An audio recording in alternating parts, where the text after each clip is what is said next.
हरे राम राम राम हरे हरे, हरे राम राम राम हरे हरे। हरे कृष्णा कृष्णा कृष्णा हरे हरे, हरे कृष्णा कृष्णा कृष्णा हरे हरे हरे राम राम राम हरे हरे, हरे राम राम हरे हरे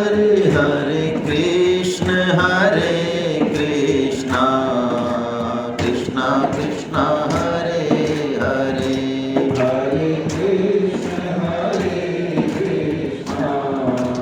कृष्णा कृष्णा हरे हरे।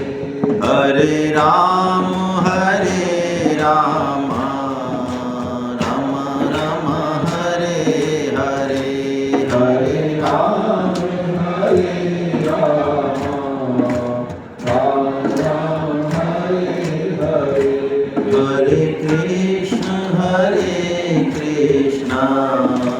कृष्णा कृष्णा हरे हरे, हरे कृष्णा कृष्णा कृष्णा हरे हरे। हरे राम राम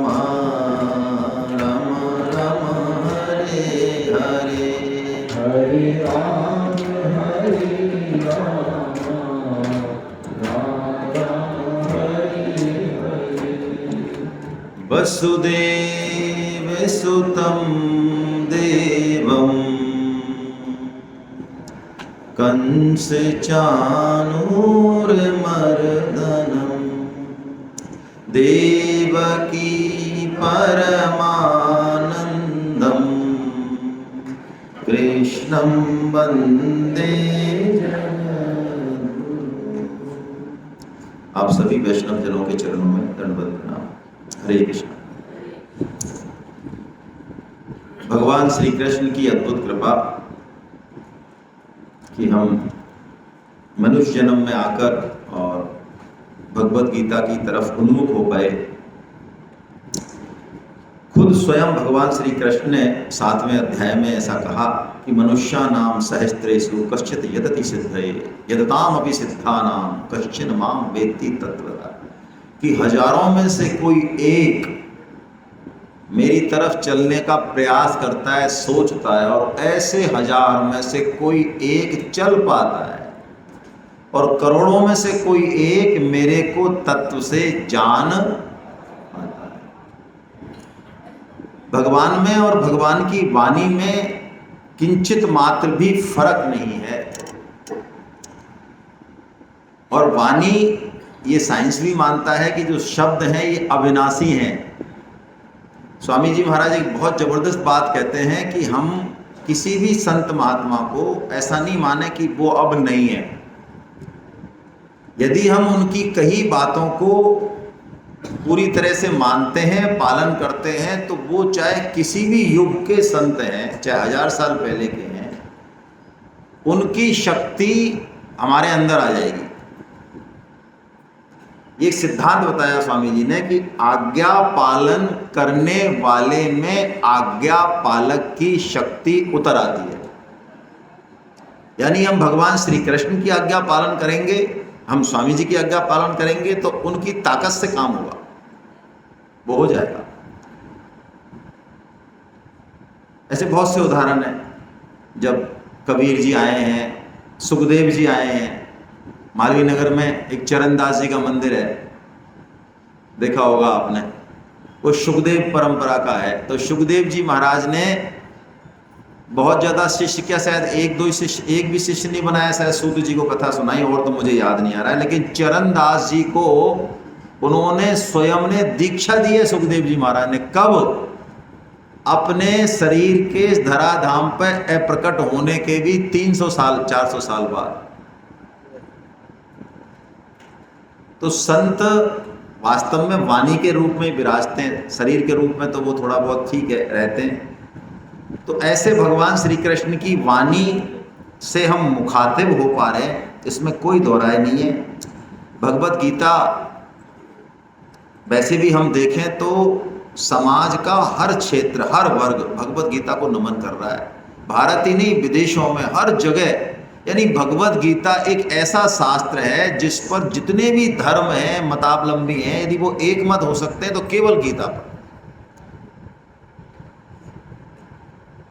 मैं एक छोटी सी व्यक्तिगत घटना आपको बताऊं, मतलब मुझे इससे बढ़िया शायद कभी गीता के बारे में और स्वामी जी के बारे में इतना अच्छा फील नहीं हुआ। आईआईटी बॉम्बे में सेमिनार थी, तो आईआईटी बॉम्बे के जो कंप्यूटर सेक्शन के जो एचओडी हैं वो बहुत ही ज़बरदस्त व्यक्तित्व हैं और आध्यात्म के क्षेत्र में बहुत ज़बरदस्त काम कर रहे हैं।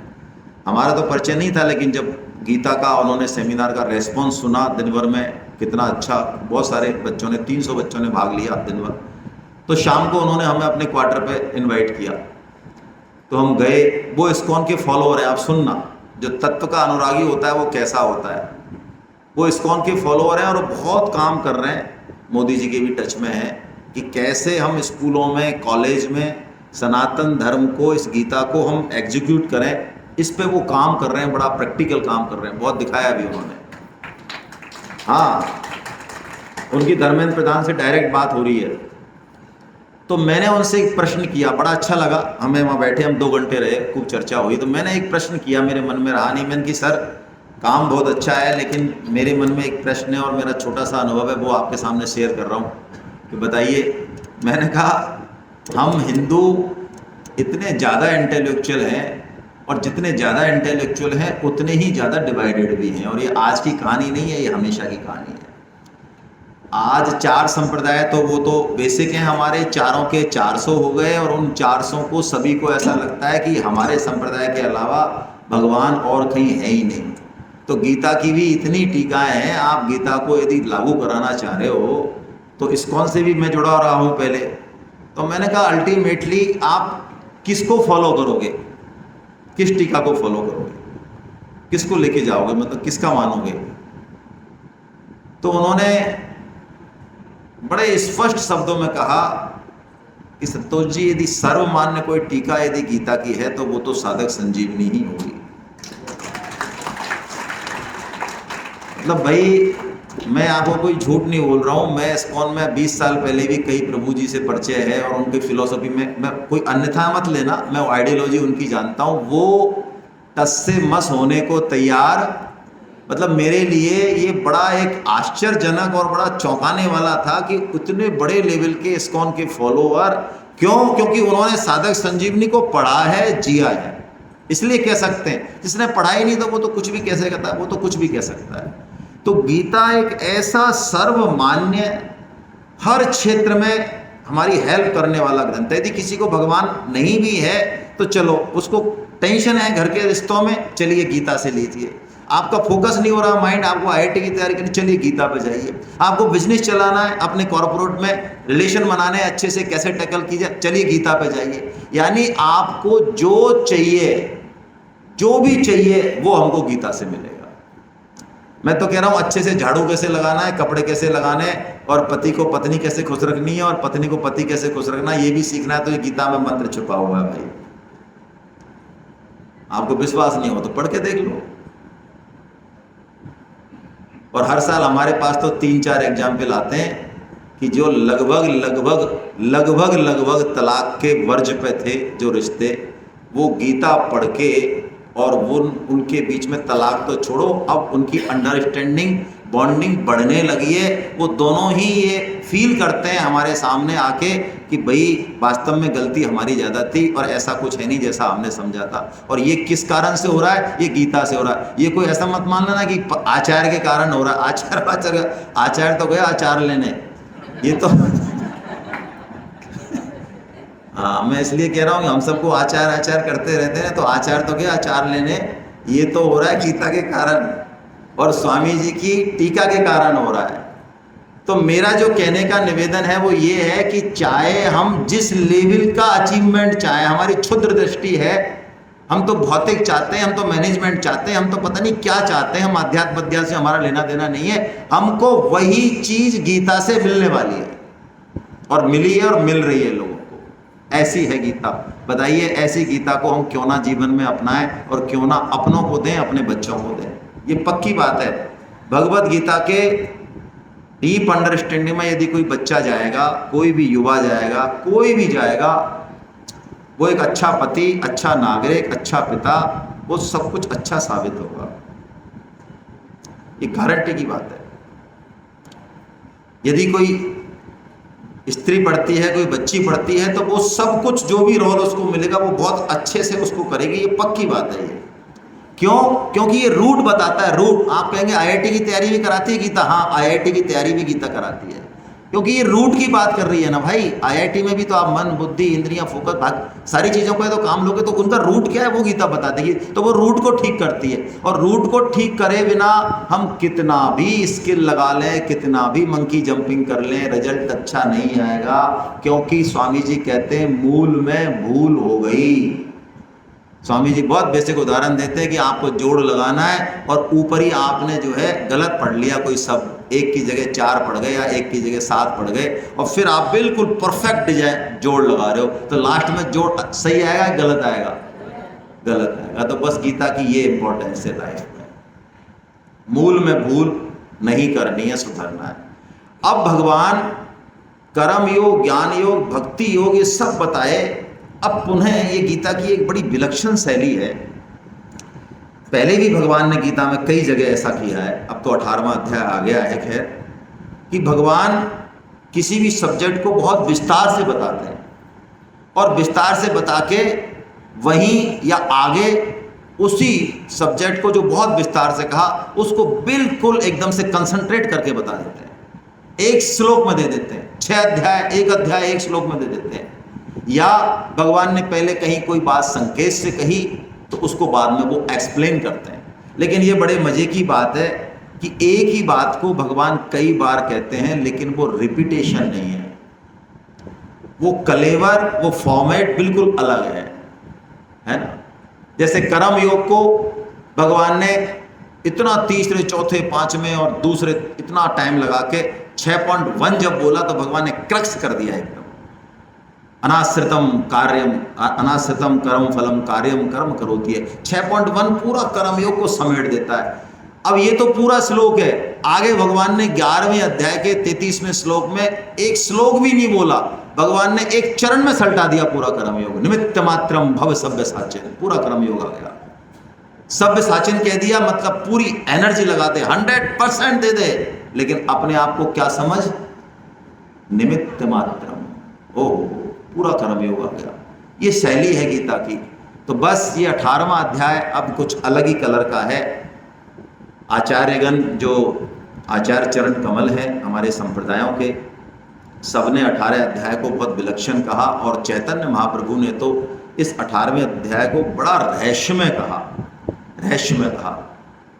जो दक्षिण के बहुत बड़े संत हैं, ज्ञानेश्वर, संत ज्ञानेश्वर जी महाराज, उन्होंने इसको एको अध्यायी गीता कहा। उन्होंने कहा यदि कोई गीता को ठीक से नहीं भी पढ़ पाया, इतना समय नहीं है, तो 18वां अध्याय संपूर्ण गीता को पुनः भगवान कहते हैं अलग तरीके से, एको अध्याय गीता का। और इसमें चूंकि संपूर्ण गीता को कहा और ऐसा भी एक तत्व कहा जो अब तक भगवान ने नहीं कहा, यानी सर्वोच्च से सर्वोच्च जो गीता की बात है वो भगवान इस अध्याय में फिर बताने वाले हैं। इसलिए इस अध्याय को कलशों अध्याय भी कहा। कलश, मंदिर के ऊपर जो कलश है या ध्वजा है, तो ऐसा शास्त्रों में वर्णन है कि मंदिर में जैसे जगन्नाथपुरी आप जाओ तो कई बार ऐसा होता है कि 1-1 किलोमीटर की भीड़ होती है, आप दर्शन नहीं कर पाते हो। तो जहाँ से यदि कलश या ध्वजा दिख रही है, आपको जहाँ दिखे वहीं आप दंडवत कर लो, आपको गर्भगृह के दर्शन का पुण्य और फल प्राप्त हो जाएगा, ऐसा शास्त्रों में वर्णन है। हाँ, बिल्कुल डन। तो ये 18वां अध्याय कलशो अध्याय है, यानी ये पूरे गीता रूपी मंदिर का क्या है? कलश है। अब इसका नाम भी बड़ा विलक्षण है। इसके नाम पे अब हम चर्चा करें और चर्चा को उस ओर ले जाएं, क्योंकि अब हम थोड़ा सा सीनियर साधक हो गए, 3 दिन से सुन रहे हैं भाई,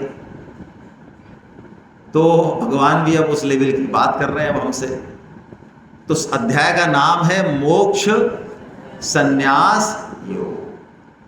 यानी मोक्ष की भी इच्छा का जहां त्याग हो जाए। वाह क्या बात है। मोक्ष यानी मुक्ति। मुक्ति किसको नहीं चाहिए भाई? तनाव से, दुख से मोक्ष तो चाहिए। मनुष्य जीवन मिला है तो मोक्ष तो होना ही चाहिए, मुक्ति तो होनी चाहिए। लेकिन अब गीता का कुछ दृष्टिकोण बिल्कुल अलग है। यात्रा, ये फ्लाइट कुछ अलग तरह की है। अब भगवान जो बात कर रहे हैं, वेद व्यास जी महाराज जो बात कर रहे हैं, वो कह रहे हैं कि अब कृष्ण वहां ले जाने चाह रहे हैं हमें जहां पर मोक्ष का भी संन्यास हो जाए। देखिए, मुक्ति और तनाव यहां तक तो अपना मामला है कि मुझे चाहिए, मेरे को दुख है, मेरे को ये चाहिए। लेकिन प्रेम कुछ अद्भुत तत्व है। 4 पुरुषार्थ हैं जिसमें से कि मोक्ष सबसे ऊंचा है, नो डाउट, और मोक्ष की प्राप्ति भी कोई कम नहीं है। ये भी डिक्टेशन ही है, लेकिन डिक्टेशन से ऊपर भी कुछ चीज है। धर्म, अर्थ, काम और मोक्ष, ये 4 पुरुषार्थ जो हैं, इसमें मोक्ष सर्वोच्च है और इसमें हमको मोक्ष प्राप्ति तो करनी ही चाहिए। यदि हमें स्वामी जी मिल गए, सेठ जी मिल गए और गीता मिल गई और भारतवर्ष में हमारा जन्म हो गया, तो यदि हम ये भी नहीं कर पाए तो इसका मतलब हम असावधान हैं, हम ठीक नहीं है, हमारी बुद्धि ठीक काम नहीं कर रही है, गड़बड़ है, कहीं ना कहीं चूक गए, हम बहुत बड़ी चीज़ों से चूक गए। तो मोक्ष तो चाहिए ही चाहिए, लेकिन यहाँ जो बात है कि मोक्ष का भी संन्यास हो जाए, यानी त्याग हो जाए, मोक्ष भी नहीं चाहिए। भागवतम में एक श्लोक आता है, श्री कृष्ण कह रहे हैं, उद्धव गीता का प्रसंग है, बहुत प्यारा प्रसंग है, 28-29 अध्याय है उसमें उद्धव गीता में, और गीता का भी एक तरह से वास्ट रूप है वहां पे। मुझे याद नहीं आ रहा है, लेकिन जो काम की चीज़ है वो याद है, मैं वही बोलता हूँ, आधा श्लोक बोलता हूँ। श्री कृष्ण बोलते हैं कि मेरे भक्त होते कैसे हैं। दीयमानम न गृह्णन्ति बिना मत सेवनम जना। श्री कृष्ण बोलते हैं कि मेरे भक्त देने पर भी 5 तरह की मुक्ति या मोक्ष लेते ही नहीं है, लेते नहीं है, देने पे भी। हाँ, क्यों भाई? यहां तो एक तरह के मोक्ष की बात है, भागवतम में 5 तरह के मोक्ष की बात है। गीता वाले तो नहीं सुनते हैं, भागवतम वाले जानते हैं, मुस्कुरा रहे हो कि हम तो जानते हैं साहब, हम तो सीनियर हैं। 5 तरह के मोक्ष हैं। गीता का जो मोक्ष है ये सायुज्य मोक्ष है। कौन सा? सायुज्य। जहां भी मोक्ष का यदि टैग नहीं है तो वो सायुज्य मोक्ष है। सायुज्य मोक्ष का मतलब है हमारी चेतना समग्र में मिल जाए, भगवान में मिल जाए हम, ये सायुज्य है। इसके अलावा 4 और होते हैं। एक तो होता है सालोक्य। सालोक्य मतलब भगवान के ही लोक में हम रहेंगे, है ना। सामीप्य यानी हम भगवान के समीप रहेंगे, आसपास खेलेंगे कूदेंगे जो भी है। और सारूप्य, भगवान का सा हमको रूप मिल जाए, चतुर्भुज। वैकुंठ में जितने भी लोग हैं वो सब भगवान के ही रूप वाले होते हैं, सब चतुर्भुज होते हैं वहाँ पे। और एक है साष्टी। साष्टी का मतलब भगवान के समान ऐश्वर्य, है ना। तो ये 4 मोक्षों को भी, 5 मोक्षों को भी वो लेते नहीं है भक्त। क्यों? देने पर भी, क्योंकि वो इसको श्राप मानते हैं मुक्ति को। भक्त उल्टा कहते हैं मोक्ष हो गया फिर क्या है, अरे हमको मोक्ष ही नहीं चाहिए, हम तो भगवान श्री कृष्ण जहाँ जाएंगे, जिस योनि में जन्म लेंगे, वृंदावन में लीला करेंगे, तो हम उनके दोस्त बनेंगे, उनके सखा बनेंगे और उनके संग खेलेंगे, आनंद लेंगे, उनको सुख देंगे और सुख उनसे लेंगे। बैकुंठ में क्या कर लेंगे हम? बैकुंठ में तो वहाँ बैठे हैं भगवान राजा बन के, वहाँ तो हमको सैल्यूट ठोकना पड़ेगा। अरे वृंदावन में आएंगे ना हम तो, जब ठाकुर जी जो है हमारा दाव नहीं देंगे तो ठाकुर जी को मुर्गा बना देंगे हम वहाँ पे, हाँ, और पीठ पे चढ़ जाएंगे ठाकुर जी की। हाँ बोलो, है कुंभन दास जी की तो पीठ पे ठाकुर जी चढ़े हैं। सखा इतने हैं ठाकुर जी के, जो सखा हैं ये बहुत बड़े संत और भक्त हैं। तो ठाकुर जी क्या करते हैं? ठाकुर जी भी कम बेईमान थोड़ी हैं, वो पक्के बेईमान हैं। खुद का दाव आया तो दे लिया उन्होंने, खुद के चढ़ गए पीठ पे दूसरों की वजह। खुद का नंबर आया तो कह देते नहीं नहीं गलत है, मेरा नंबर है ही नहीं। तो इतनी रोमांटिक हारे हैं ठाकुर जी, तो सखाओं ने कहा कि ऐसा है, इसको जातवार कर दो यार तुम।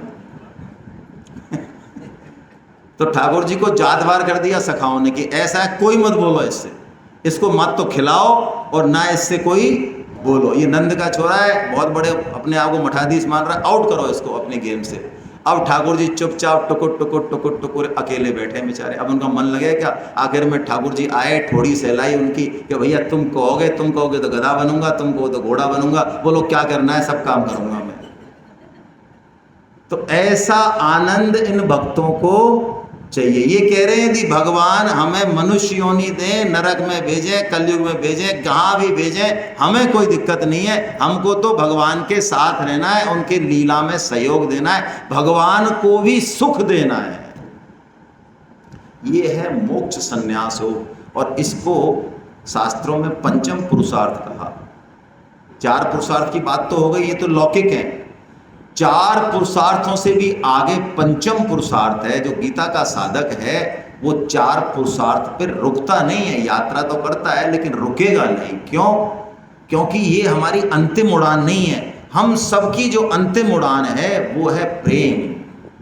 और आप ये देखेंगे, अध्यात्म का ज्ञान हो चाहे नहीं हो कोई फर्क नहीं पड़ता, लेकिन हम सब अपने आप को देखें तो हम सबके अंदर चाहे और कितनी भी अच्छी से अच्छी बुरी बात हो ना हो, ये बात अवश्य होगी कि हम ये चाहते हैं कि कोई हमको टूट के प्रेम करे, बेहिंता प्रेम करे, बिना शर्त प्रेम करे। और एक इच्छा और है कि हम भी किसी से प्रेम करें। यही है हमारा असली स्वरूप, प्रेम स्वरूप। हम प्रेम स्वरूप हैं और ठाकुर जी भी प्रेम स्वरूप है। इसलिए हमारा जो प्राकट्य है वो भी प्रेम के आदान प्रदान के लिए ही है। यही हमारा अंतिम उद्देश्य है। ये जो कहते हैं ना ज्ञान हो गया स्वरूप का, मैं वेदांत की बात नहीं कर रहा हूँ। वेदांत में बहुत सारी परिभाषा, मैं बिल्कुल अलग परिभाषा ले रहा हूँ। चैतन्य महाप्रभु जी ने इस परिभाषा को, यही परिभाषा दी है स्वरूप की, बिल्कुल। क्योंकि चैतन्य महाप्रभु पंचम पुरुषार्थ को बांटने के लिए ही आए हैं। यदि कृष्ण का प्रेमावतार देखना है तो वो चैतन्य महाप्रभु ही है। जीवे रे स्वरूप है नित्य कृष्ण दासा,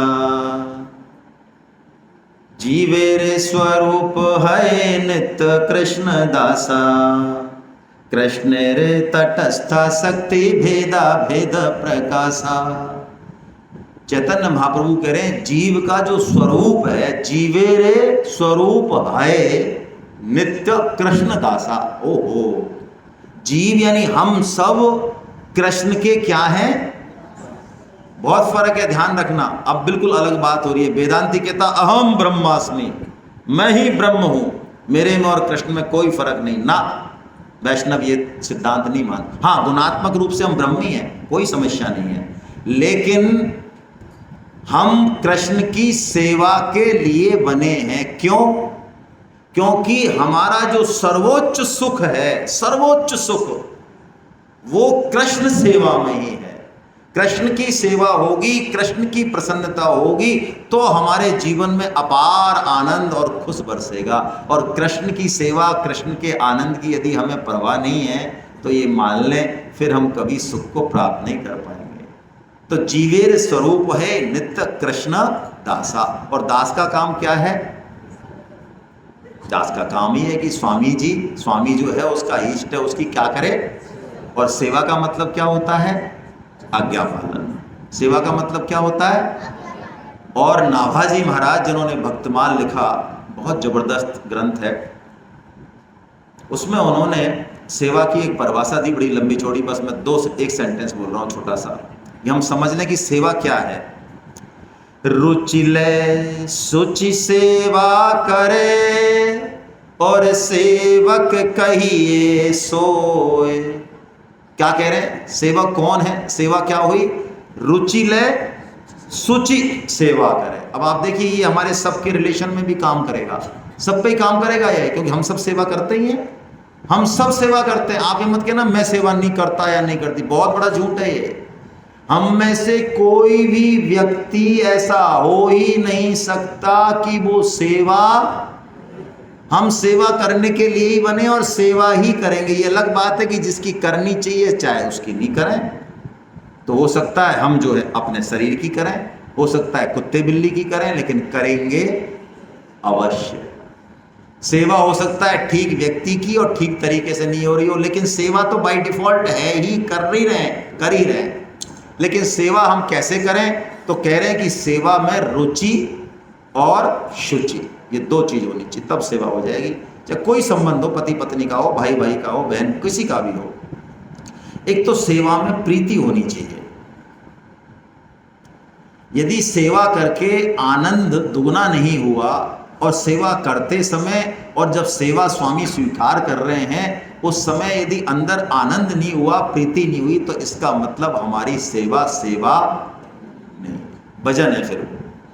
और प्रीति का मतलब, प्रीति तो ये हो गई, रुचि का मतलब तो प्रीति हो गया। और शुचि का मतलब, शुचि का मतलब है सेवा में भी एक युक्ति होती है। स्वामी जो है जिसकी सेवा की जा रही है उसकी रुचि अरुचि का ध्यान रखा जा रहा है। ऐसे नहीं हमारी जच रही है वही सेवा करेंगे, नहीं, है ना। आपको तो ये एसी में बैठना ही पड़ेगा। अरे भाई वो नहीं बैठना चाह रहे एसी में, उनके नहीं, जैसे वो चाहें, जैसे उनको सूट करे, जैसे उनका पर्पस सिद्ध हो, हमको सूची लेके वैसे सेवा करनी है। जैसे आप देखते हो ना, पहले पंखा चलते थे तो कोई पंखा चलते चलते, है ना, पता नहीं है और मन लग रहा है, और नहीं तो उसकी मुंह पे ही मार दिया पंखा। अब वो महाराज जी कह रहे हैं यार, हाँ अच्छा महाराज, अच्छा, या बहुत तेज कर रहे हैं, ज्यादा कर रहे हैं। मतलब कुल मिला के उसमें शुचि नहीं है, उसमें युक्ति। ऐसी सेवा से वो जिसकी सेवा हो रही है वो अगली बार आपको जो है पहले से ही हाथ जोड़ देगा कि भाई साहब आप तो दूर ही हो 10 फीट, जरा आपकी सेवा से तो धाप गए हमको नहीं चाहिए आपकी सेवा, है ना। तो ये है प्रेम। और अब भगवान हमें उस प्रेम की तरफ ही ले जा रहे हैं। इस अध्याय में सब जगह से पूरे गीता का वर्णन करेंगे। तीनों गुणों के आधार पर देखिए, जो चीज अब तक आई उन सब का वर्णन करेंगे भगवान।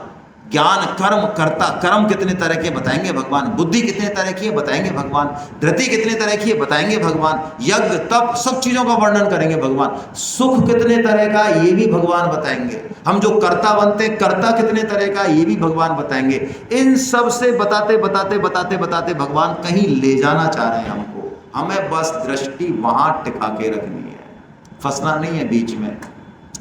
फर्स्ट डिवीजन में खुश मत हो जाना, 60% में खुश नहीं हो जाना। भगवान हमको 100 में से 100 देना चाह रहे हैं, क्योंकि हम उनके प्यारे प्यारे पुत्र हैं, पुत्रियां हैं, है ना। तो आइए हम चलते हैं इस तरफ, है ना। भगवान से मैं बहुत शॉर्ट में ले रहा हूँ, अंतिम का जो अध्याय उसी को, अंतिम जो वृत्तांत है उसी को मैं डिटेल में लूंगा, यहाँ मैं शॉर्ट में ले रहा हूँ। अर्जुन पुनः यहाँ पर एक प्रश्न करते हैं, ये अंतिम प्रश्न है अर्जुन का। क्या मतलब है? यदि हम श्रोता हैं, श्रवण कर रहे हैं ठीक से, तो हमारे प्रश्न आज नहीं तो कल खत्म हो जाएंगे, क्योंकि हम जो सुन रहे हैं उसका पालन कर रहे हैं, तो संशय हमारे खत्म हो जाएंगे। ऐसा नहीं है 20 साल पहले भी प्रश्न थे, प्रश्न अभी भी हैं, लेना देना कुछ नहीं है, बस बुद्धि विलास हो रहा है। ये बहुत बड़ी बीमारी है बुद्धि विलास। बुद्धि विलास मतलब ऊंची ऊंची चर्चा, पांडित्यपना, बुद्धि को थोड़ा डोज देना ना। ये है अर्जुन का अंतिम प्रश्न। अब अर्जुन डिसीजन लेना चाह रहे हैं। तो अर्जुन ने प्रश्न पूछा है भगवान से, सब कुछ बताने के बाद, कि प्रभु मेरे को सन्यास और त्याग का तत्व जरा ठीक से बता दीजिए एक बार पुनः। किसका तत्व? सन्यास का। और तो देखिए, सन्यास को स्वामी जी ने कहा सम्यक न्यास स सन्यास। न्यास यानी जिसको अच्छी तरह से रखना है उसको तो रख लें, और जिसको अच्छी तरह से छोड़ना है उसको। हम जो कर्तापन मानते हैं कर्मों में, हम वास्तव में कर्ता नहीं है। तो इस कर्तापन को तो छोड़ दें और सेवा को और भजन को पकड़ लें। यही वास्तविक सन्यास है। और त्याग भी क्या है? यही त्याग है। सन्यास और त्याग एक ही है, अलग अलग। त्याग क्या है? जो अपनी चीज है उसको तो अपना मान ले, और जो अपनी नहीं है उसको अपना। बस इतनी सी बात है। भगवान हमारे हैं, हमेशा हमारे साथ हैं, उनको हम अपना मान लें। और जिनको हमने अपना मान रखा है वो भगवान के जन हैं, सेवा के लिए, ऋण उतारने के लिए, कर्तव्य कर्म करने के लिए मिले। ये हमेशा हमारे साथ रहने वाले नहीं हैं। ऐसा मानना, ऐसा सोचना त्याग है। ठीक है। और भगवान ने कहा 3 कामों को नहीं छोड़े। कौन कौन से? यज्ञ, दान और तप। यज्ञ दान तपः कर्मेण त्याज्यम कार्यम मेव तत्। ये जो श्लोक है भगवान ने यहाँ डबल लॉक लगाया। जैसे कि लॉकर होता है ना, मुंडी नहीं ली किसी की, जैसे एक के पास भी लॉकर नहीं, सबके पास 3-3 4-4 होंगे तब भी। अरे लॉकर होता है ना, अभी भी नहीं बोले कहीं तो 3-4 वाले नहीं बोले, एक वाले तो बोल गए। 3-4 वाले नहीं बोलेंगे मुझे पता है, और छोटे लॉकर वाले बोल गए, जिनके वो बड़े बड़े हैं, जिनमें पूरा आदमी घुस जाए, वो नहीं बोले। तो लॉकर में डबल चाबी होती है, डबल। तो यहां भी भगवान ने देखो डबल चाबी लगाई है इस श्लोक में। क्या कह रहे हैं भगवान? यज्ञ दान तपः कर्म नैत्याज्यम कार्यमेव तत्। नैत्याज्यम, त्याग मत करना। बात तो पूरी हो गई इसी से, लेकिन नहीं, बात पूरी नहीं करी भगवान ने, पूरी नहीं मानी। भगवान ने कहा त्याग मत करना, बल्कि करना ही करना, कार्यमेव तत्, करना ही करना। क्यों करना महाराज? यज्ञो दानम तपश्चैव पावनानि मनीषिणा। क्योंकि ये जो तीनों कर्म हैं, इनको तू तीनों को करे तो भी और केवल एक को करे तो भी ये तेरे अंतःकरण को शुद्ध करेगा। मनीष नाम, ओहो पावनानि, हमको पवित्र करेगा। तो क्या है यज्ञ और तप दान? हम खूब ठीक से समझ गए। यज्ञ को हमने समझ लिया, हमारा जो कर्तव्य कर्म है वो यज्ञ है। कर्तव्य कर्म डिसाइड होता है शरीर को लेके और आत्मा को लेके। शरीर को लेके हमको एक विशेष फॉर्मेट में डाला गया है, एक वर्ण में डाला गया है, एक आश्रम में डाला गया है। कोई ना कोई टैग हमारे ऊपर है, हम पत्नी हो सकते हैं, पति हो सकते हैं, कोई ना कोई टैग है, ऑफिसर हो सकते, कुछ भी है। तो शरीर को लेके तो वो टैग है। तो जो टैग है, जिस समय मैं स्टूडेंट हूँ, मैं टीचर हूँ, जो टैग जिस समय काम कर रहा है उस समय उसकी ड्यूटी को पूरा कर दें। वर्णाश्रम से नियत कर्म, एक तो हो गया यज्ञ। ये एक हमारा जो यज्ञ है या स्वधर्म है, एक ही बात है, या नियत कर्म है या कर्तव्य कर्म, एक ही बात है। एक होता है आत्मा के स्तर पर, वो कॉमन है हम सबका, क्योंकि आत्मा के स्तर पर कोई वर्ण आश्रम नहीं है, हम सब एक ही हैं। तो हमारा शरीर को लेके जो धर्म होगा, जो यज्ञ होगा, वो अल्टीमेटली पूर्ति करेगा आत्मा के स्तर के स्वधर्म की। यानी हम सब कृष्ण के अंश हैं, तो अल्टीमेटली उनकी राजी में ही हमको राजी रहना है, उनकी प्रसन्नता में ही हमको प्रसन्न रहना है, उनका ही काम करना है। ये यज्ञ है। तप, तप कष्ट सहना, थोड़ा कसना शरीर को भाई जरूरी है? योग में तप जरूरी है। तप के बिना ये जो प्रज्ञा है ना, ये आती नहीं है। प्रज्ञा का मतलब बुद्धि की बात नहीं कर रहा हूं, प्रज्ञा की बात कर रहा हूं। गीता के श्लोक कभी भी इंटेलेक्ट यानी बुद्धि से खुलते नहीं है। उससे सिर्फ शब्दार्थ हाथ आएगा, जीवन में काम नहीं आएंगे। वो जो श्लोक खुलेगा वो प्रज्ञा से खुलता है। आप 1000 बार हम पढ़ लें उस श्लोक को, शब्दार्थ पढ़ लें, 10 टीका टटोल लें, नहीं होगा। ऐसा होता तो फिर बात अलग हो जाती। प्रज्ञा भेदती है श्लोक को, तो वो प्रज्ञा तप से आएगी, आज्ञा पालन से आएगी।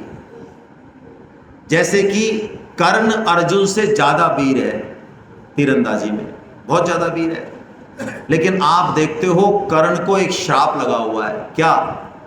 कि जब तेरे को इस विद्या की सबसे ज्यादा जरूरत पड़ेगी तब ये विद्या तेरे काम। तो प्राय अध्यात्म क्षेत्र में हमारे साथ भी प्राय ऐसा होता है कि जब हमें गीता की सबसे ज्यादा जरूरत है, कब? जब हमारा कोई अपमान कर दे, और अपमान भी वहां कर दे जहां हम पूजे जाते हैं। हेलो, कोने कोचारे में ले जाकर कर दे तो भाई साहब कोई टेंशन नहीं है। जैसे कई बार हम कहते हैं भाई साहब जूते तो तू 5 मार ले यार, लेकिन तू ऐसी जगह मार जहाँ कोई देखे नहीं, या करके आ रहा है तो सबके सामने, यहाँ तो सब लोग हमारी बहुत इज्जत करने वाले हैं। तो जीवन में प्रतिकूल परिस्थिति आती है, अपमान आता है, तब गीता का ज्ञान ज़्यादा काम आना चाहिए, लेकिन उस समय गीता का ज्ञान हमारा बह जाता है ना, बह जाता है, क्योंकि पीछे से तप नहीं है, तप से बचता है। और दान क्या है? तो दान के भी बड़े गहरे अर्थ बताए स्वामी जी ने। दान है हमारे ऊपर जो बोझ है उसको उतारना। आपके सिर पे, आजकल तो खैर नहीं है, लेकिन मैं उदाहरण पुराना दे रहा हूँ, पहले लोग पीपा को, घी के पीपा को या किसी के पीपा को सिर पे लग के और अपने गांव ले जाते थे, शहर से लेके 10-5 किलोमीटर। तो बताओ उस पीपा को यदि घर जाके उतारें तो कैसा लगेगा आपको? अच्छा लगेगा या नहीं? उससे कहोगे नहीं आधे घंटा और रख लूँ यार मैं अभी। तो दान देने के बाद यदि ऐसी ही गुड फीलिंग हुई तो हुआ वो दान, और नहीं तो दान, क्योंकि दान वही है जो दूसरे का अधिकार है, उसी को उसका अधिकार देके हम ऋण मुक्ति हो रहे हैं। तो जैसे कर्जा चुकने पर, लास्ट चेक काटने पर बड़ी प्रसन्नता होती है कि अब तो कट गया कलेश बैंक का, HDFC का होम लोन चुक गया, तो ऐसी प्रसन्नता कोई हमसे यदि दान स्वीकार कर ले, ऐसी प्रसन्नता अंदर से होनी चाहिए। ये नहीं कि घर पर जाके डायरी में और लिख लिया कि बेटा तेरे को बताऊंगा 10-20 साल तक, तो भूलने वाला मैं हूं नहीं। ये दान है, ठीक है।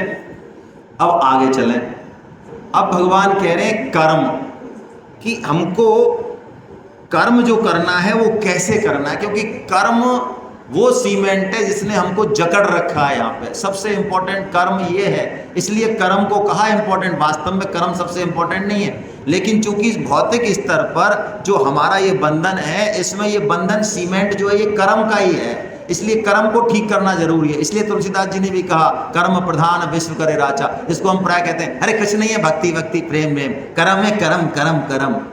अरे कर्म वरम कुछ नहीं है भाई, कर्म से पहले बहुत सी चीजें हैं। कर्म का सूक्ष्म पार्ट है, कारण पार्ट है, भगवान है, वो उसमें थोड़ी ठीक ठाक करो तब जाके कर्म ठीक होगा। कर्म तो बहुत स्थूल है, उतना उस पर कूदो मत। लेकिन ये कर्म भी यदि ठीक करना है तो भगवान बताते हैं। देखिए कर्म में बड़ी सिंपल सी बात कही भगवान ने। क्या कही? एक तो शास्त्र विधि से नियत किया हुआ हो, पहली बात। दूसरा कर्तापन नहीं हो, दूसरी बात। तीसरा फलेच्छा नहीं हो,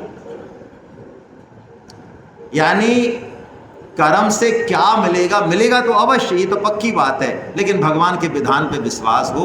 और चौथी बात राग द्वेष के बिना हो। ये कर्म है सात्विक कर्म।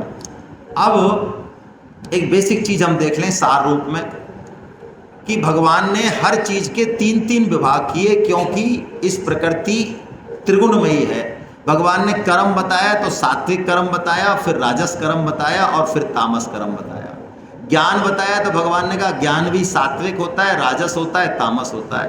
कर्ता भी, बुद्धि भी भगवान ने कहा सात्विक होती है, तामस होती है, राजस होती है। तो अब हम अपने आप को चेक करें इन चीज़ों को पढ़ के। मैं सार बता रहा हूँ बस, कि जो हम ज्ञान समझ रहे हैं कि हमारे पास ज्ञान है, तो वो कौन सा है। हम कह रहे हैं हमारे पास बुद्धि है, तो जरा चेक करें कि वो बुद्धि कौन सी है हमारे अंदर, तामसी है, राजसी है, सात्विक है। यदि तामसी राजसी है तो उसको हमको कहाँ स्विच ओवर करना है? सात्विक पे करना है। बेसिक जो सिम्टम्स हैं वो एक जैसे हैं। अब मेरे को डॉक्टर साहब की बात याद आ रही है, मैं क्या करूं, मेरे याद आ जाती है तो मैं चल देता हूं पीछे पीछे। हम लोग कोई बात होती है ना तो डॉक्टर के पास जाते हैं और कहते हैं महाराज इधर से भी दर्द है और यहाँ भी दर्द है और उल्टी भी, और डॉक्टर ने सुन ली 2 सिम्टम से वो पहचान गया कि भैया ये बीमारी है, और उसके पास 150 की लाइन है, वो रात दिन कर रहा है, 20 साल से काम कर रहा है, लेकिन हम पूरी तरह से लटक जाते हैं उनके ऊपर, है ना, पूरी तरह लटक जाते हैं। और उन्होंने पकड़ ली, लेकिन हम देख रहे हैं क्या है यार, सुन ही नहीं रहे, ये समझ ही नहीं रहे कुछ। ये हम समझाएंगे इनको, भाई ये बीमारी आज से पहले किसी की नहीं हुई पूरे ब्रह्मांड में, हमारे ही हुई है।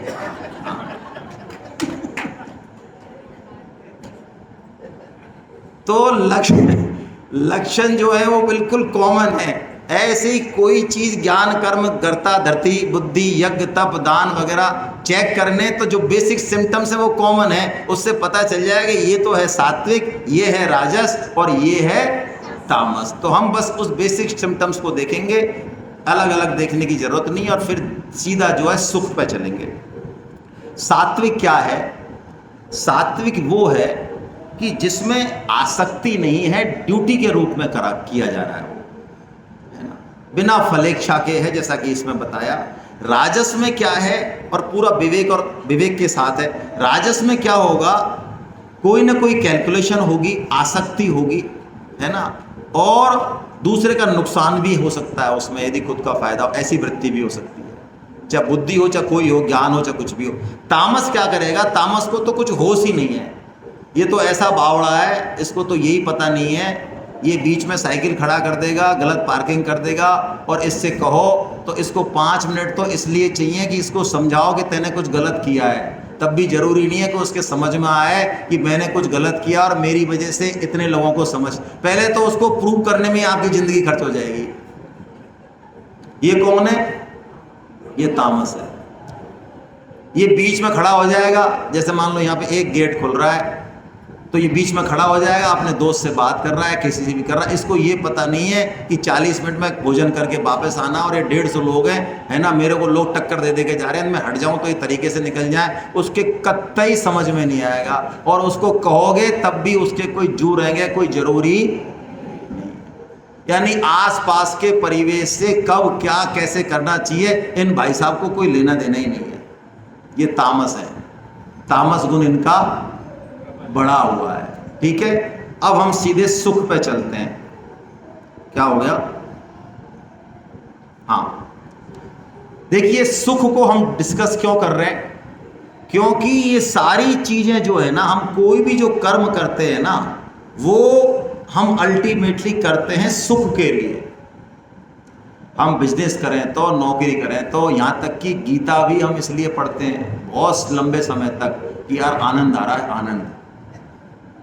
क्या आ रहा है? आनंद आ रहा है। अब आनंद भगवान को आ रहा है या दूसरों को देना, उस पर दृष्टि नहीं है, वो भी क्योंकि हमारी आदत है, सबसे शुरू से आदत है खुद के लिए। तो स्वामी जी कहते हैं हम माला करते हैं तो किसके लिए करते हैं? अरे खुद के लिए करते हैं, तुम्हारे लिए करेंगे क्या? हाँ, सुबह 4 बजे जग के करते हैं। यानी हम अच्छे शुभ कर्म भी किसके लिए करेंगे? खुद के लिए।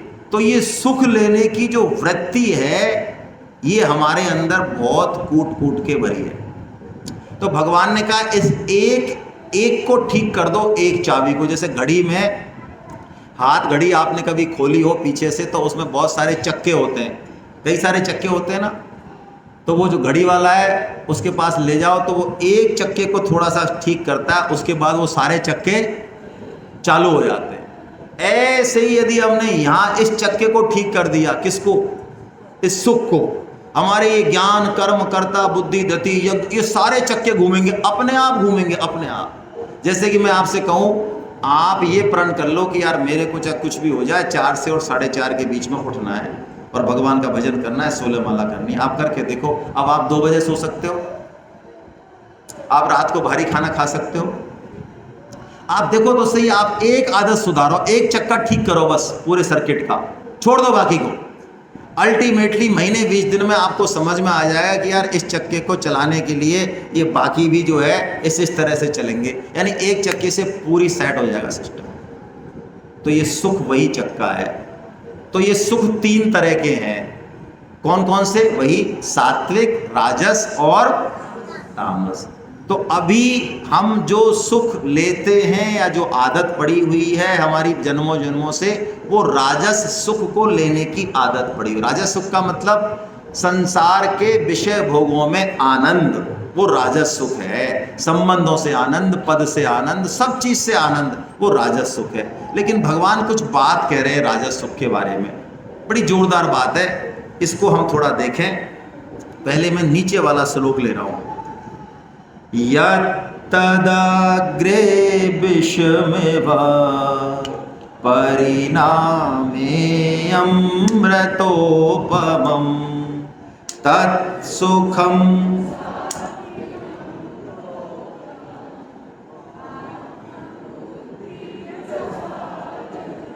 भगवान ने दो क्वालिटी बताई कि पहले बताया सात्विक सुख की सात्विक सुख शुरू में तो लगता है विष की तरह और बाद में कैसा लगता है, अमृत की तरह। अच्छा, विष की तरह क्यों लगता है? क्योंकि हमारे अंदर सुख भोग की वृत्ति बहुत गहरे में है। यदि सुख भोग की वृत्ति नहीं हो तो सात्विक सुख भी शुरू से अमृत की तरह लगेगा। आप देखते हैं कई लोगों की पारमी इतनी ऊंची होती है कि पहली गीता क्लास में, पहली सेमिनार में भाव विभोर हो जाते हैं, और कई लोग 2-4 सेमिनार तक तो हिलते रहते हैं। नहीं ठीक है भाई साहब, बात तो बढ़िया है आपकी, लेकिन अब ऐसा है, भगवान ने फंसाया है, तो है ना, वही भगवान कई तरह के झटका मटका चलते रहते हैं। गीता की इस क्लास में भी 6 महीने तक और सेमिनार में भी वो रगड़ा ही चल रही है अभी अंदर की, है ना। क्योंकि आदत राजस सुख की इतनी गहरी है। जैसे कि वो होता है ना पीलिया, तो पीलिया वाले को कहते हैं कि मिश्री कैसी लगती है, कड़वी लगती है मिश्री। मिश्री मीठी नहीं लगती है पीलिया वाले को, तेरे को नहीं पता आरिका? तो पीलिया करवा पहले, फिर पता चलेगा। मेरे तो हो गया बचपन में, इसलिए मुझे पता है। तो उसको मिश्री कैसी लगती है, कड़वी लगती है। तो मिश्री कड़वी है क्या? मिश्री कड़वी नहीं है, लेकिन इसको पीलिया हो रहा है, हमको भी पीलिया हो रहा है। इसलिए हमको भगवान का नाम, कथा, श्रवण ये शुरू में कैसे लगते हैं, लेकिन वही मिश्री को वैद्य बताता है तू चिंता मत कर, तू इसको चबाता जा, चबाता जा, चबाता नहीं, चूसता जा, चूसता जा, चूसता। यही मिश्री 2, 4, 5 दिन में तेरे पीलिया को ठीक कर देगी और फिर तेरे को ये कैसी लगने लग जाएगी, मीठी। तो इसका मतलब सात्विक सुख हमको लगेगा तो शुरू में विष की तरह कड़वा, लेकिन यदि हम छोड़े ना तो बहुत जल्दी ये कैसा लगेगा, अमृत की तरह। इसीलिए आपको गीता प्रचार में परेशानी आती है हम लोगों को, क्योंकि वो कहते हैं कि यार ज़्यादा मज़ा आते नहीं गीता में। लेकिन राजस सुख इसकी हमको आदत है, इसमें हमको कोई ट्रेनिंग की जरूरत नहीं है, ये तो हम बरसों से लेते आए। ये कैसा है, भगवान कह रहे हैं ये शुरू में लगता है अमृत की तरह और परिणाम में लगता है विष की तरह। शुरू में कैसा लगता है, और शुरू में ही छोड़ो। यदि आपकी कोई बढ़िया सी देखो डिश है, कोई भी पसंद होती है, कईयों को गुलाब जामुन, किसी को रसगुल्ले, सपोज आप 15 रसगुल्ले खा सकते हो, रसगुल्ले खाने वाले खा जाते हैं, या मत खाना। तो रसगुल्ले आपने मान लो पहला खाया, आप सही बताओ तो कितना आनंद आता, बड़ा आनंद आता है, और आपका फेवरेट है और बड़े प्यार से अगला खिला रहा है। लेकिन दूसरे में उतना आनंद रहेगा क्या? चलो रह भी जाएगा, तीसरे, चौथे में, 11वें में, 12वें में, 15वें में अगली बार आप मान लो अपने कोई नियर डियर है तो उससे 1-2 और खा लोगे, और वो कह रहा है भाई साहब मेरे कहने से 4 और खा जाओ आप। वो कहता है बेटा तू यह प्लेट है हटा देने में, यही मैं उल्टी कर दूंगा अभी। यानी वो रसगुल्ला जो इतना आनंद दे रहा था, वो रसगुल्ला हो गया। लेकिन आप इस बात को बिल्कुल पक्का मान लो, ये कहने की बात नहीं है, ये करने की बात है। जो करते हैं वो मेरे से सहमत होंगे बहुत अंदर से। यदि किसी को नाम जप का चस्का लग गया ना, चस्का, क्या मिठास और क्या तरंग है उसमें, क्या बात है। मतलब नाम खींचता है। 4 तरह के जप हैं जो हम करते हैं, ये वैखरी जप है। हरे कृष्णा कृष्णा कृष्णा हरे हरे, हरे राम राम राम। जब हम वैखरी जप करेंगे तो धीरे धीरे उपांशु जप पे हमारी प्रोग्रेस हो जाएगी। उपांशु मतलब फिर हम मन में भी बोलेंगे। उपांशु का मतलब होता है हरे कृष्णा कृष्णा। हम बोलेंगे तो जो है पास वाला तो नहीं सुनेगा, लेकिन हम सुन रहे हैं, जीभ चल रही है। लेकिन इसको भी हम करते रहेंगे तो हमारी प्रोग्रेस मानसिक जप पे हो जाएगी। मानसिक मतलब अब जिव्या कुछ नहीं है, अब मुंह कुछ नहीं है, अब तो मन ही कृष्ण बन गया है, राम बन गया है। मन ही जप रहा है और मन ही सुन रहा है, मानसिक जप। और मानसिक जप करते करते एक ऐसी स्थिति आती है जिसको बोलते हैं अजपा जप। फिर हम जप नहीं करते, जप हमको करता है।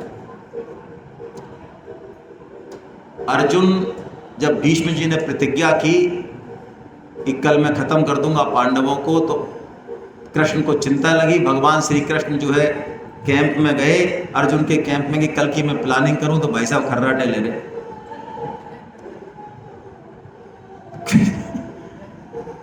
बाकी लोगों को दिखाया कृष्ण भगवान ने, अर्जुन के रोम रोम से कृष्ण कृष्ण कृष्ण कृष्ण कृष्ण, सोते हुए भी ये आवाज आ रही। कृष्ण चुप किया, सुनो इस आवाज को सुनो। पूरे शिविर में, उसमें टेंट में कृष्ण में वातावरण था। खैर जगाया अर्जुन को, एकदम से खड़े हुए, बोलो केशव। अरे केशव क्या बोलो, तुमको पता नहीं? बीच ने क्या प्रतिज्ञा की? हाँ पता है ना, पता है, फिर भी खर्राटे मार रहे हो। तो मुझे क्या करना है बताओ, क्या आप बताओ क्या करना है? मेरे को क्या लेना देना है? आपने भी तो सुनी है ना, हमें तो सुनिए, तो बताओ क्या करना है? आप तो जो हम करोगे हम करने को तैयार है, हम मना थोड़ी कर रहे। तो ये अजपा जप है, ये रोम रोम से होता है, खींच देता है। तो सात्विक सुख में रमण करना चाहिए। रमन मतलब शुरू में चाहे कैसे लगे, हमको उसमें डटे रहना चाहिए। और राजस सुख में जो शुरू का प्रलोभन है, जो वो अमृत की तरह लग रहा है, ललचा रहा है हमको, जो इंद्रियों के भोग है, जो विहित निहित निषिद्ध भोग है, थोड़ा सा कंट्रोल करें, फंसे नहीं उनमें। थोड़ा सा कंट्रोल करेंगे तो स्वामी जी कहते हैं वो वासना, वो लालसा चली जाएगी। ये हमको अपने सुख को तामस से, और तामस भाई साहब तो ये तो अलग ही है, ये तो सबसे अलग है। तामस सुख कौन सा है? वो एक कोई उद्यमी पहुंचा, कोई इंटरप्रेन्योर, उद्यमी होते हैं ना, तो वो एक आदमी के पास पहुंचा जंगल में, वो तान फूट के सो रहा था। उसने कहा कमाल है यार, इतना हट्टा कट्टा हो गए, तुम सो रहे हो कि क्या करूं? तो भाई साहब, अरे क्या करो, कुछ कर यार, देख मेरी कितनी फैक्ट्री है और मैंने ये किया। अब मैं बहुत शॉर्ट में सुना रहा हूँ। तो उसने कहा भाई साहब फिर क्या होगा, फिर ये करना, फिर क्या होगा, फिर ये करना, फिर क्या होगा, फिर करना, फिर क्या होगा, फिर आराम से सोना। तो अरे यही तो कर रहा हूँ मैं। क्यों मेरी जो है जान, ये सबसे ऊंचा है भाई, है तामस। इसको कोई, इसको तो आपने पतन की भी कोई चिंता नहीं है। ये दुख को भी सुख मान सकता है। हाँ, ये नाली के वो शराबी जो होते हैं ना, शराबी अफीमची, वो नाली में पड़े रहते हैं, नाली में, और उनको उठा दो तो जरूरी नहीं है वो प्रसन्न हो, आपसे झगड़ ले के। तो वो कहते हैं भाई साहब कितनी बढ़िया जगह हम बैठे थे, क्या आनंद आ रहे थे, और आपने जो है क्या कर दिया हमारे साथ। उनको उस नाली में और उस बदबू में ही बिल्कुल स्वर्गलोक के दर्शन हो रहे हैं, बिल्कुल स्वर्गलोक में ही है, वो है ही नहीं वहाँ पर। ये तामस सुख है भाई, इसको तो, इसकी तो क्या बात करें। अब भगवान कर्म योग को दोबारा से कह रहे हैं 2 श्लोकों में। हम बस काम की चीज लेते हैं, ऊपर ही ऊपर की लाइन और नीचे नीचे की लाइन पढ़ते हैं बस, है ना। आइए ऐसे पढ़ते हैं श्लोक को। स्वे स्वे कर्मण्यभिरत संसिद्धिं लभते नराम स्वकर्मणा तमभ्यचरय सिद्धिं विन्दति मानव। टाइम कितना हो गया? स्वे स्वे कर्मण्य अभिरति, ये रति शब्द तो आया गीता में, लेकिन यहां तो भगवान ने एक और जबरदस्त हाइट पे पहुंचा दिया, अभिरति। ओहो, अभिरति। देखिए, कर्म को कर्म योग, कर्म को भक्ति, कर्म को प्रेम कौन बनाता है? कर्म नहीं बनाता। बड़े से बड़ा कर्म भी कर्म योग या भक्ति नहीं हो सकता, और छोटे से छोटा कर्म भी भक्ति और प्रेम की पराकाष्ठा हो सकती है। बताओ, किसी को केले खिलाना अच्छा है या केले के छिलके? तो ठीक है, तुमको अगली बार छिलके ही देंगे, अगली बार सेमिनार में आओगे जब, छिलके अगली बार तुमको छिलके ही दे रहे भाई, ये नोट कर लेना भाई इनको। तो विदुरानी ने क्या खिलाया? अब बताओ, विदुरानी ने छिलके खिलाया, और रुक्मणी जी जो साक्षात लक्ष्मी है प्रकृति है भाई, मजाक है क्या। और पूरी 16,000 रानी खड़ी हैं, 56 भोग से भी ऊपर की चीजें वो पूरी सजी हुई हैं, और सब कृष्ण को खिला खिला के प्रसन्न होना चाह रही हैं। और वहां कृष्ण ऐसे ऐश्वर्य में और सबरी को और विदुरानी को याद करते हैं। क्या बात है, छिलकों को याद कर रहे हैं, छिलकों। क्यों? क्योंकि सबरी और विदुरानी के पास ये अभिरति है, अभिरति। हमारा छोटे से छोटा काम भी, छोटे से छोटा काम भी हमारे जीवन का, हमारे लिए, दूसरों के लिए, परिवार के लिए वो हमको परमात्म प्राप्ति करा सकता है बहुत आसानी से। कोई भी कर्म शास्त्र विहित, लेकिन उसमें क्या होनी चाहिए? अभिरति होनी चाहिए। जैसे मैंने कहा ना, स्वामी जी कहते हैं कि माताओं का कैसा स्वभाव होता है कि बच्चा जो है 2 रोटी ज़्यादा खा ले, 2 कटोरी खीर ज़्यादा पी ले तो माँ उलझती उलझती घूमती है, बड़ी प्रसन्न हो जाती है। खुद ने कुछ नहीं खाया है लेकिन बड़ा आनंद आ रहा है उसको। ये रति है, अभिरति है। जिसकी सेव्य यानी सेवक जिसकी सेवा कर रहा है, वो उसकी सेवा जब एक्सेप्ट करता है और जब वो करता है तो उससे वो प्रसन्न हो रहा है। जैसे माँ स्तनपान करा रही है तो बस, अब देखिए रिकॉर्ड रखने की जरूरत नहीं है। रिकॉर्ड रख लिया तो हमने इस अभिरति को खराब कर दिया, इस कर्म को बहुत लोअर क्वालिटी पे करा दिया। अरे उसका एक जो आनंद है वो मिल रहा है हमको, बस। अब उस आनंद के परे हम क्या फल चाहेंगे भाई?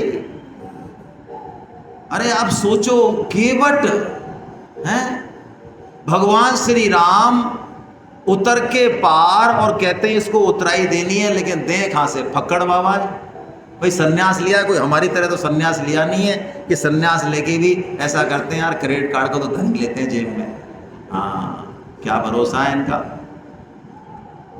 तो भगवान तो सन्यास लिया है, तो सन्यास लिया है, कुछ नहीं है कपड़ों के अलावा। लेकिन माता सीता जी की तरफ देखते हैं क्योंकि उनके हाथ में उन्होंने भी सन्यास पूरा लिया। ध्यान रखना, शास्त्रों ने स्त्री को ये इजाजत दी है, स्त्री धर्म में वो कुछ गहने सन्यास में भी रख सकती है, उनको उतारना नहीं है। उनका भी सन्यास पूरा है। ऐसा मत समझना कि सोना ले आई तो सन्यास पूरा है ना।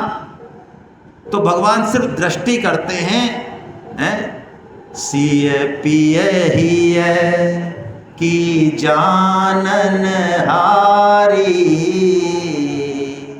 मन मुदरी मन मुदित उतारी। मणि मुदरी मन मुदित उतारी। ओ सिया जी एकदम प्रसन्न हो गई हैं कि आज ये अंगूठी मेरे स्वामी के काम आएगी। क्या बात है, मणि मुदरी मन मुदित उतारी, वाह क्या बात है। और हमसे कोई ले तो, कोई अकेले मिले तो डंडा देते मूड पे सामने वाले के पद के तो, और नहीं तो अच्छा एक ही बचा और इसको भी तो। लेकिन आप देखो केवट का भाव देखो, ओहो भगवान जिद कर रहे हैं केवट से, अरे केवट ले लो अब कछु नाथ न चाहिए मोरे, दीन दयाल अनुग्रह तोरे। बहुत काल मैं कीन्ह मजूरी, आज दीन विधि भल बन भूरी। नाथ आज मैं कहा न पावा, मिटा दोष दुख दारिद गावा। चरणों में पड़ जाते हैं केवल, प्रभु उलझाइए मत, मुझे घुमाइए मत। अब तक मैं फल की इच्छा में ही तो इतनी योनियों में घूमा हूं, अरे मुझे परम फल मिल गया, अब आप मुझे इन फलों में उलझाइए मत। ये कर्म योग है। कर्म योग फल की इच्छा क्यों नहीं करता? क्योंकि उसको फल नहीं चाहिए, उसको क्या चाहिए? उसको परम फल चाहिए। ये है अभिरति। सेवा आनंद बन जाए, डायरी में नोट नहीं हो भाई, तो हमारा हर रिश्ता हमें परमात्म प्राप्ति करा देगा। कहीं जाने की जरूरत नहीं है। भगवान कह रहे हैं, मैं नहीं कह रहा हूं, स्वकर्मणा तम अभ्यचर्यम। अरे अर्जुन, हर व्यक्ति अपने कर्मों से मेरा पूजन कर सकता है। ये है पूजन। कौन से भगवान को जाओगे खोजने? कहां आकाश में छुप रहा है वो? ये सामने खड़े तो हैं, ये पति देवता, पत्नी देवता, माता देवता, पिता देवता, भाई ये खड़े तो हैं, बुआ देवता, फूफा जी देवता। कर लो ना इनका पूजन। और कहां हिमालय में जाके ढूंढना है भगवान को। आपको पता है गांवों में जब गाय खरीदने जाते थे तो गाय को अपने मालिक के यहां से लाना और नई जगह शिफ्ट करना कोई आसान काम नहीं है। तोड़ा देती है हाथ पैर, लेकिन वो लाने वाले जानते हैं। वो उसके बछड़े को पहले बढ़िया से पुचकारते, खिलाते पिलाते और बछड़े को खिलाते पिलाते हुए ले जाते। तो गाय भी क्या करती है पीछे पीछे। तो यदि किसी की माँ को और किसी के बाप को खुश करना हो तो क्या करो, हाँ उसके बच्चे को खुश करो। अरे और क्या हिम्मत है माँ की जो खुश ना होगी। आप किसी के बच्चे को प्रेम कर रहे हो, दुलार रहे हो, अच्छे से खिला रहे हो पिला रहे हो, तो उसकी माँ की हिम्मत है जो खुश ना होगी आपसे। अरे हम माँ के बच्चों की यदि सेवा कर रहे हैं, प्रेम कर रहे हैं, हिम्मत है उसकी हिम्मत है कि वो हमारे से खुश नहीं होगा। हम चाहे जाने ना, चाहे माने ना, चाहे कुछ ना करें उसका। ये है कर्म योग। अब भगवान कर्म ज्ञान भक्ति सबसे हटा रहे हैं, हमको सबसे हटा रहे हैं। बिल्कुल अंतिम से अंतिम बात कह रहे हैं, इससे ऊपर कुछ नहीं है गीता में। सर्व धर्मान परित्यज्य मामेकं शरणं व्रज अहं त्वां सर्व पापेभ्यो मोक्षयिष्यामि मा शुचय। वाह क्या बात है। सब धर्मों का परित्याग कर दे। क्यों? अरे कौन धर्म है कौन अधर्म है इसका डिसीजन मैं करता हूं। अरे धर्म का पालन भी इसलिए कि परम धर्म की प्राप्ति हो जाए। तो धर्म का पालन, धर्म के आश्रय का तू त्याग कर दे, सब धर्मों के आश्रय का तू त्याग कर दे और केवल मेरी शरण में आ जा। क्योंकि यदि मेरी शरण में आएगा तभी तुझे वास्तव में धर्म पालन की ताकत और बुद्धि और दृष्टि मिलेगी। और तू चिंता मत कर, धर्म पालन में तुझे यदि कोई पाप भी दिखता हो तो क्यों चिंता करता है, तू तो मेरे लिए करता है ना, तो वो पाप मुझे लगेगा, तुझे नहीं। और भगवान का श्री कृष्ण का एक नाम है शास्त्रों में अपाप विद्या। अपाप विद्या क्या मतलब? भगवान श्री कृष्ण को पहाड़ों के पहाड़ पाप भी आप समर्पित कर दो तो उनको वो छूते ही नहीं, नष्ट हो जाते हैं। भाई मुनीम ने 20 लाख का सौदा किया और 20 के 50 हो गए तो, और 20 के 2 लाख रह गए तो किसको फायदा नुकसान हुआ? सेठ को। मुनीम का क्या लेना देना है? ऐसे जो भगवान की शरण हो जाता है, केवल और केवल भगवान के लिए काम करता है, उसकी सारी जिम्मेदारी भगवान लेते हैं। मानस में भगवान ने सुग्रीव के लिए बाली का वध किया और रावण का वध किया, और जो कृत्य बाली ने किया और जो कृत्य रावण ने किया, वही कृत्य बाद में उनके भक्त विभीषण ने और सुग्रीव ने किया। वही कृत्य किया। मैं खोलना नहीं चाहता इस चीज को, लेकिन भगवान ने उस कृत्य के लिए उनकी तो जान ले ली, लेकिन विभीषण और सुग्रीव को कुछ नहीं कहा।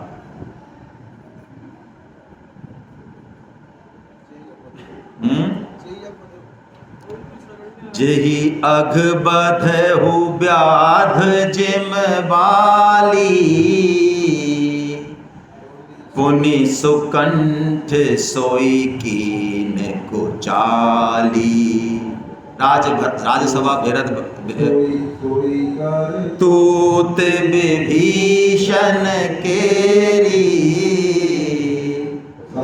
ने हो कोई नाम और। क्यों ऐसा क्यों किया? अब हम तो कह सकते हैं पक्षपात कर दिया भगवान ने। हाँ पक्षपात किया भगवान ने, हाँ किया। भगवान गीता में भी कहते हैं मैं करता हूं पक्षपात। अब 9.29 देखो, समूहम सर्वभूतेषु न मे द्वेष्यस्ति न मे प्रिय। मैं सबके प्रति प्रिय हूं, ना मेरा कोई राग है ना मेरा द्वेष है। अरे मेरे में तो छोड़ो, ये हवा पानी आग ये भी किसी से द्वेष नहीं करती। ये दुष्ट को भी, पापी को भी, पुण्यात्मा को भी, सबको एक जैसा ट्रीटमेंट देती है। तो मैं भी ऐसा ही करता हूं। लेकिन जो मेरा भक्त है जो कि पूरी तरह से मेरे आश्रित है, उसके लिए मैं तैयार खड़ा हूं। उसके लिए भगवान नियम भी तोड़ देते हैं। ये शरणागति सबसे ऊंची बात है गीता की। हम किसी भी योग में जाएं, लेकिन भगवान के शरण हो जाएं, भगवान के बल को ना भूलें। यदि हमने अपना बल याद किया तो बात गड़बड़ हो जाएगी। आश्रय भगवान का। आज हमारा मन गीता में लग रहा है, हमारा मन बड़ा प्रफुल्लित है, अच्छी अच्छी बातें आ रही हैं, तो भैया हम जो है भगवान को ही क्रेडिट दे दें इसका। अब भगवान सारे युगों के बाद एक बहुत सिंपल सा फार्मूला बता रहे हैं, जिस पर हमारा ये गीता परिचय अभियान टिका हुआ है।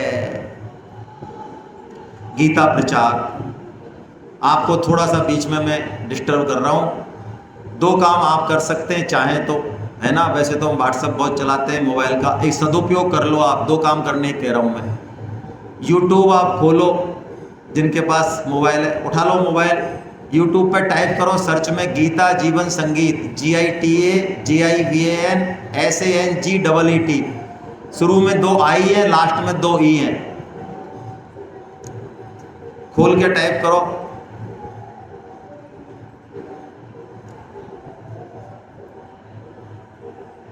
कर लिया? गीता जीवन संगीत, GITA, या मेरे को लिंक डाल देना चाहिए था, ध्यान नहीं रहा है ना। लिंक डाल दूं क्या ग्रुप में? बुक के पीछे तो लिखा हुआ है, पर लिंक डालूं क्या? चलो कोई नहीं, गीता जीवन संगीत टाइप कर दो आप। आ गया? इसको सब्सक्राइब कर लो, आपको अपने आप नए नए वीडियो आते रहेंगे। एक तो ये काम कर लो।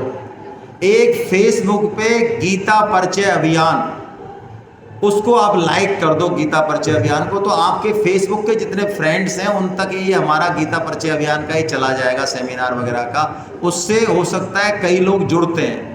कई लोग कहते हैं हम फेसबुक से आए, तो आपका घर बैठे ये प्रचार का काम हो गया। ठीक है ना? चलो मैं लिंक डाल दूंगा, जब कर देना, अभी छोड़ें। अब आप देखिए यहाँ भगवान क्या कह रहे हैं। यहाँ भगवान कर्म योग, ज्ञान योग, भक्ति योग से बिल्कुल अलग बात कह रहे हैं। ये श्लोक हमने पढ़ लिए, मैं पढ़ नहीं रहा हूँ इसलिए। यहाँ भगवान कह रहे हैं जो गीता का निष्काम भाव से प्रचार करेगा वो मुझे ही प्राप्त होगा, और उसके समान मेरा प्रिय कोई और न था और न होगा। इसलिए हमको गीता प्रचार तो अवश्य करना है, अपनी ईगो को दूर हटाकर। हेलो, हाँ, जो पदाधिकारी हैं प्राय उनके लिए कह रहा हूं मैं ये बात, चाहे उनको अच्छी लगे चाहे बुरी लगे, क्योंकि वो गीता को समझना चाहते हैं, गीता पर टीका भी लिखना चाहते हैं, गीता की चर्चा करना चाहते हैं और बड़ा गुड़ी गुड़ी फील करते हैं। लेकिन जहाँ नंबर आता है कि कृष्ण क्या चाहते हैं, कृष्ण का काम करना, वहाँ उनकी बुद्धि कुछ अलग तरीके से चलती है। उनको ठेस लगती है कि हम अपने सबॉर्डिनेट को कैसे उसकी ठोड़ी सहलाएं, कैसे गीता के बारे में उसको कहें, हवाल हमारी बेइज्जती कर दी तो। लेकिन मैं आपसे कह रहा हूं, यदि गीता पढ़ के सेमिनार में आके आपका अपने दोस्तों को, रिश्तेदारों को यदि गीता के बारे में बार बार कहने का हौसला नहीं बना, तो आपने कुछ भी नहीं सुना, सिवाय आपने सात्विक सुख लिया। अच्छा है, बेटर है ना। आप कैदी ए ग्रेड के हो गए सी ग्रेड की जगह, बस इतनी सी बढ़िया बात है। आज एक छोटी सी बात आई, मैं आपको बताता हूं गीता प्रचार का क्या अहमियत है। आपको पता है गीता प्रेस गोरखपुर क्यों लगी, जबकि कलकत्ता तो उससे बड़ी सिटी है, और गोविंद भवन कलकत्ता में, सेठ जी का सारा सिस्टम, सारा ट्रस्टी सब कलकत्ता में, तो ये गोरखपुर क्यों गई? छोटा सा शहर, छोटी सी सिटी। घनश्याम दास जालान, जब चर्चा हो रही थी कि गीता प्रेस खोलनी है, कहाँ खोलें, तो उन्होंने कहा कि गोरखपुर खोल दो। मैं गोरखपुर में रहता हूँ, वहाँ रेल की कनेक्टिविटी है, तो उन्होंने कहा गोरखपुर तो भाई, तो क्या आप चिंता मत करो, मैं जान लगा दूंगा, पूरा जीवन में गीता प्रेस के लिए समर्पित कर दूंगा। और घनश्याम दास जालान ने जो सेठ जी से वादा किया, वही की वही अक्षर से उन्होंने पालन किया। गीता प्रेस के लिए उनका एक एक सांस, ऐसे कण समर्पित हो गया।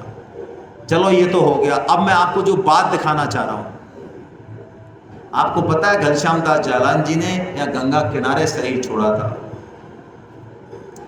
और उन्होंने सेठ जी को कोई चिट्ठी नहीं भेजी।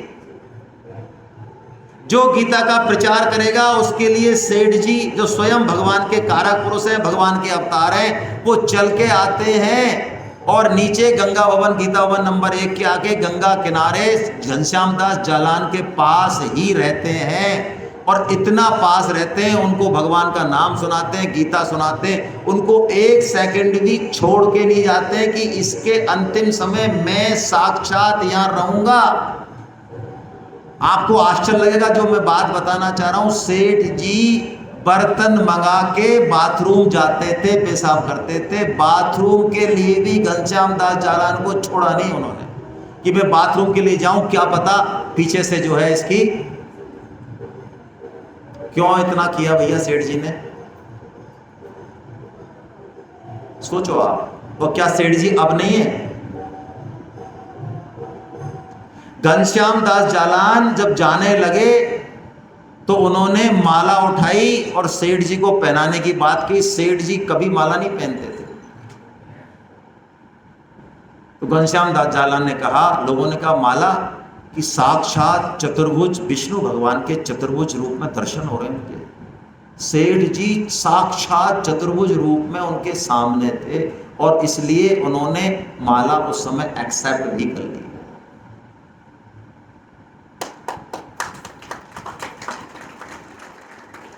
बोलो कोई कर्म योग, कोई ज्ञान योग, कोई भक्ति योग इसकी तुलना कर सकता है? हम यदि भगवान का काम करें तो क्या भगवान हमारी परवाह ना करेंगे?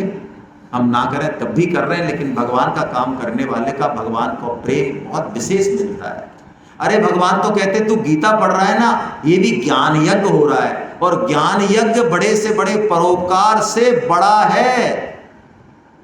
श्रेयान द्रव्यमयात यज्ञो ज्ञान यज्ञ परंतपा, भगवान ने 4.33 में कह दिया। जितने भी द्रव्यमय यज्ञ हैं जिसमें सारे परोपकार आगे, बड़े से बड़े परोपकार, पूरी सृष्टि को भोजन करा दो चाहे आप, उससे बड़ा क्या है?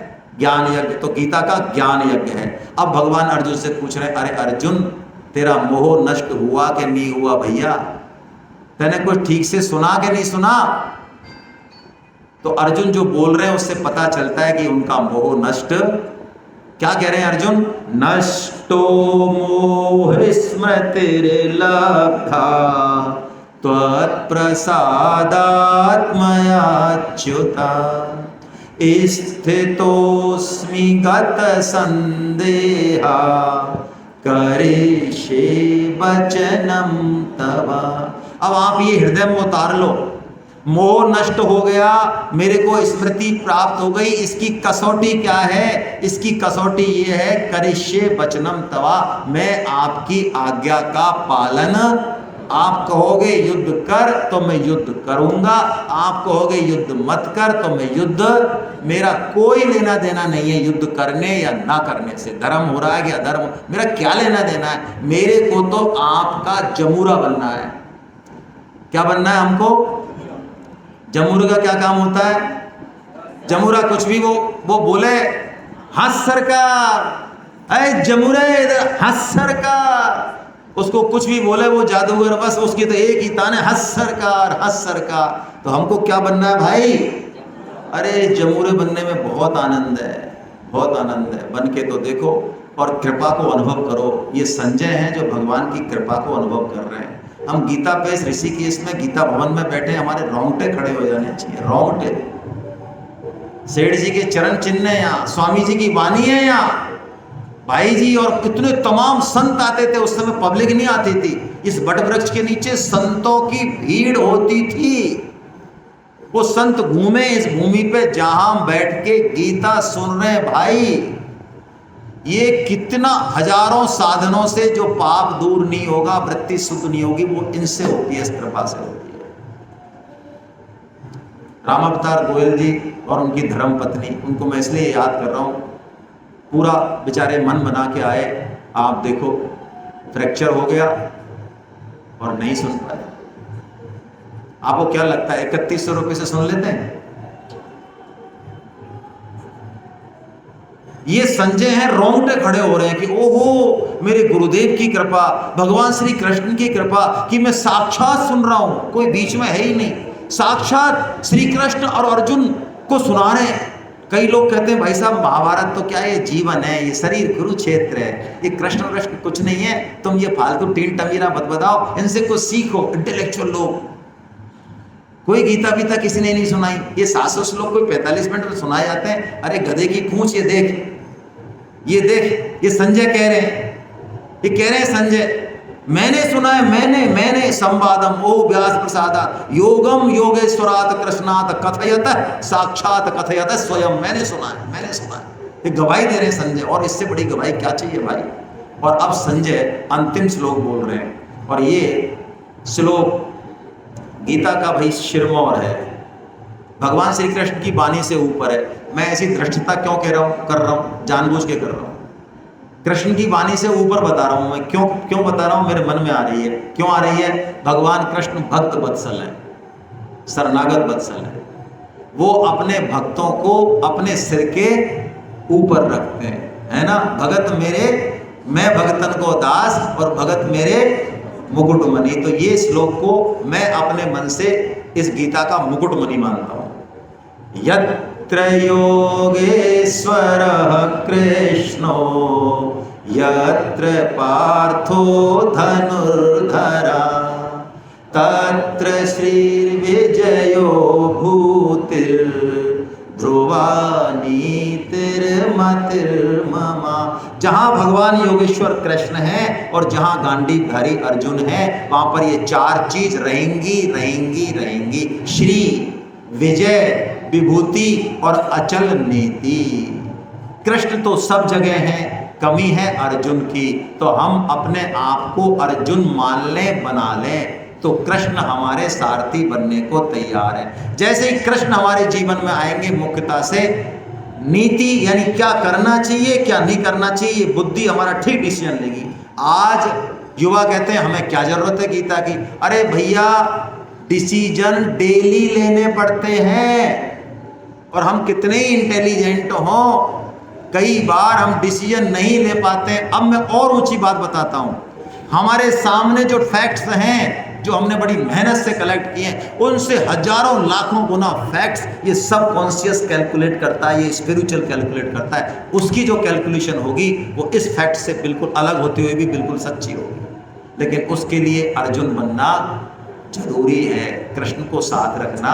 कई बार देखो बिना पढ़े लोग, बिना गीता पढ़े, हमारे कोई दादी, हमारी कोई दादा कह देते हैं नहीं ये करो, अरे ये कैसे करो, अरे ये करो बेटा, मैं कह रहा हूँ, मेरे मन में आ रही है, ऐसा अंदर से आवाज आई है, ये करो, अच्छा होगा, अच्छा होगा। जब भरत जी सेना लेके गए तो निषाद राज ने कहा कि आज आ गया, खड़े हो जाओ सब, तलवार लेके। या तो राम जी की सेना है, ठीक है, लेकिन आज ये राम जी को पकड़ने आया भरत, आज इसको यहीं खत्म कर देंगे, और यहाँ खत्म नहीं होंगे तो हम मरेंगे। आ जाओ, खड़े हो जाओ सब। सब खड़े हो गए। तो एक बूढ़े ने कहा, अरे डट भाई,